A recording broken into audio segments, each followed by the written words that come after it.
तो स्टूडेंट्स, हमने पिछले वीडियो में पढ़ा था अबाउट हाइपोटोनिक सॉल्यूशन। सो इस वाले वीडियो में हम पढ़ेंगे about isotonic solution and about hypertonic solution. ठीक है ना। तो सबसे पहले ऐसा करते हैं, सबसे पहले हम पढ़ते हैं हाइपरटोनिक सॉल्यूशन, उसके बाद हम आएंगे आइसोटोनिक सॉल्यूशन पे। तो यहाँ पर हाइपरटोनिक सॉल्यूशन में आपको कहा जा रहा है कि if the medium has lower concentration of water then the cell, यानी सपोज ये वही दोबारा से मैंने बनाया, ये एनिमल सेल है और आउटसाइड क्या है, वाटर है। ठीक है ना, वाटर है बाहर। और अब आपसे ये कहा जा रहा है कि the medium has lower concentration of water, यानी अब क्या आप लिखोगे, आप बाहर क्या लिखोगे, बाहर आपको लिखना पड़ेगा WL। इससे बना दीजिए, दोबारा बनाते हैं, आपको लिखना पड़ेगा WL। बाहर हो गया WL और अंदर क्या हो गया, कंपैरेटिवली WH। ऐसा क्यों हो गया, WH क्यों हो गया अंदर, बिकॉज बाहर आपने L लिखा है, बाहर कंसंट्रेशन वाटर की कम है। इसका मतलब बाहर का सॉल्यूशन कैसा है, कंसंट्रेटेड है। कंसंट्रेटेड, कंसंट्रेटेड का मतलब गाढ़ा है, उसके अंदर सॉल्यूट्स बहुत हैं, सॉल्यूट्स हाई हैं और सॉल्वेंट कम है। तो सॉल्वेंट कौन होता है, वाटर, यानी वाटर कैसा है बाहर, कम, लो, WL कंडीशन।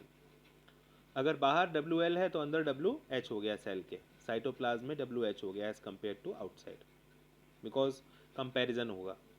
तो अब क्या होना चाहिए, आप ऑस्मोसिस तो आप जानते हो क्या होता है, ऑस्मोसिस में क्या होगा, water will move from its higher concentration to its lower concentration. So where is the higher concentration of water, it is in the cytoplasm, so water will move out. अब आप देखोगे पानी बाहर जाना शुरू करेगा अक्रॉस द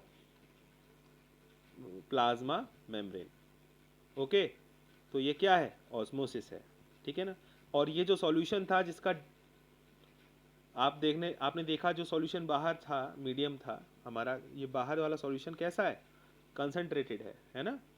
तो इस कंसंट्रेटेड सॉल्यूशन को आप बोलोगे हाइपरटोनिक सॉल्यूशन। तो we will call it hypertonic solution. And so what will happen because of hypertonic solution, the cell will shrink. अब जब सेल के अंदर से पानी निकलने लगेगा और बाहर जाने लगेगा, वाटर मूव करेगा आउटसाइड, तो सेल का क्या होगा, सेल का साइज छोटा हो जाएगा, इट विल श्रिंक। तो क्वेश्चन उठता है कि हाइपरटोनिक सॉल्यूशन में अगर सेल को प्लेस करेंगे तो सेल का क्या होगा, सेल विल श्रिंक। अगर हाइपोटोनिक सॉल्यूशन में प्लेस करेंगे तो क्या होगा, सेल को, इट विल स्वेल। ठीक है ना। अगर ठीक है ना, और हाइपरटोनिक में करेंगे तो क्या होगा, हाइपरटोनिक। हाइपरटोनिक में रखेंगे तो क्या होगा, it will shrink, because water will move out because of the osmosis. तो ये वाला पॉइंट आपके समझ में आ गया होगा। थर्ड, हाइपरटोनिक सॉल्यूशन भी समझ में आ गया होगा। Solution which is concentrated, in which the concentration of water is very less, is called as hypertonic solution.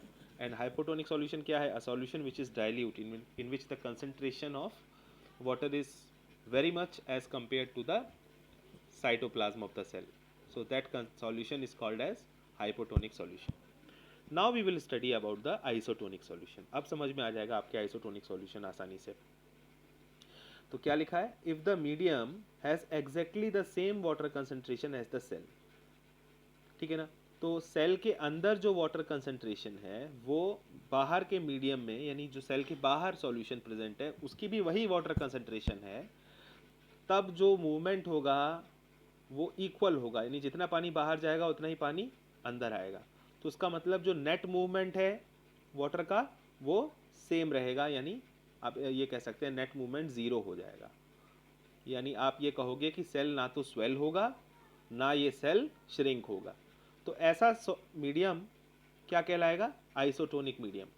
यानी जो बाहर सेल के बाहर जो मीडियम है अब वो आइसोटोनिक है। आइसो का मतलब सेम है, उसका वाटर कंसंट्रेशन और सेल के अंदर का वाटर कंसंट्रेशन सेम है। So the net movement will be zero. और अब सेल के साइज पर कोई इम्पैक्ट नहीं पड़ेगा, सेल का साइज उतना ही रहेगा जितना पहले था। तो आपसे यहाँ पर 3 क्वेश्चंस पूछे जा सकते हैं depending upon the type of solutions. Hypertonic solution, hypotonic solution and isotonic solution कि अगर ऐसे सॉल्यूशंस में हम सेल को प्लेस करेंगे तो सेल का क्या होगा, है ना। यहाँ पर आप ध्यान रखिएगा नीचे क्या लिखा हुआ है, osmosis is a special case of diffusion, okay, through a selectively permeable membrane, okay. तो ये आपको यहाँ तक ध्यान रखना है। नेक्स्ट वीडियो में स्टडी करते हैं आगे का पार्ट।